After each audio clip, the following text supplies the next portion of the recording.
মাধ্যমিক পরীক্ষা চলাকালীন অনুষ্ঠিত হবে উত্তরবঙ্গের ঐতিহ্যবাহী হলদিবাড়ি হুজুর সাহেবের ৮১তম একরামিয়া ইসালে সাওয়াব অর্থাৎ হুজুর সাহেবের মেলা।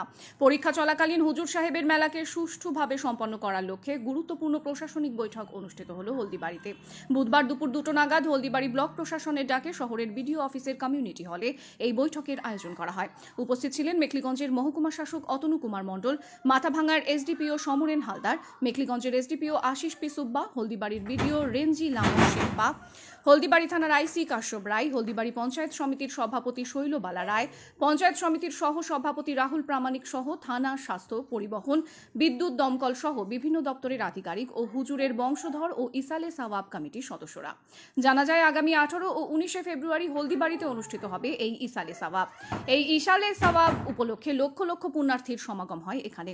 মাধ্যমিক পরীক্ষা চলাকালীন একে সুষ্ঠু মতো সম্পন্ন করতেই এই বৈঠক। এদিনের বৈঠকের সিদ্ধান্ত নিয়ে কি জানাচ্ছেন মেখলিগঞ্জের মহকুমা শাসক সহ ইসালে সাওয়াব কমিটির সদস্যরা, শুনুন। আমার নাম সৈয়দ শাহিনুল হক, হুজুর সাহেবের বংশধর। বর্তমান যে সভাপতি আছেন আমাদের এই হলদিবাড়ি দরবার শরীফের, ওনার নামে ছোট ভাই এবং ওলামা কমিটির প্রেসিডেন্ট। বললাম আজকে বৈঠকটা যে হলো কি কি বিষয় একটু আলোচনা হলো?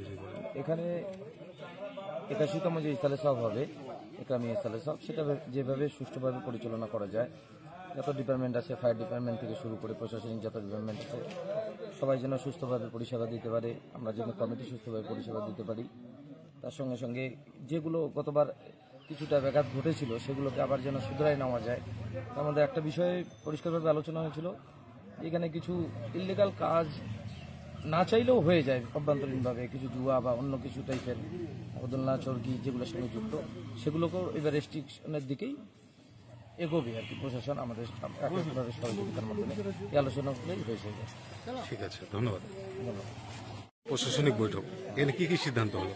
এখানে তো যে বিভিন্ন দপ্তরগুলো যেমন আছে পিএইচি, পিডাব্লিউডি, মিউনিসিপ্যালিটি, তারপরে যে স্টেশন পাওয়ার, ইলেকট্রিসিটি ডিপার্টমেন্ট থেকে প্রধান থেকে শুরু করে সমস্ত দপ্তর যেগুলো আধিকারিক, আর আমাদের প্রশাসনিক কর্তারা যারা আছে, ডিডিপিও সাহেব, এসডিপিও সাহেব, আইসি সাহেব, সিআই সাহেব থেকে ভিডিও ম্যাডাম, এমনকি পঞ্চায়েত সমিতির সভাপতি, সহসভাপতি প্রত্যেকে উপস্থিত ছিলেন।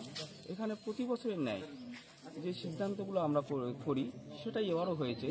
ব্যতিক্রম হচ্ছে গত বছর যেমন মাধ্যমিক পরীক্ষা ছিল, এবারও মাধ্যমিকটা পড়ে গেছে আমাদের 18-19 ফেব্রুয়ারি, যেটাই ছিল দিন।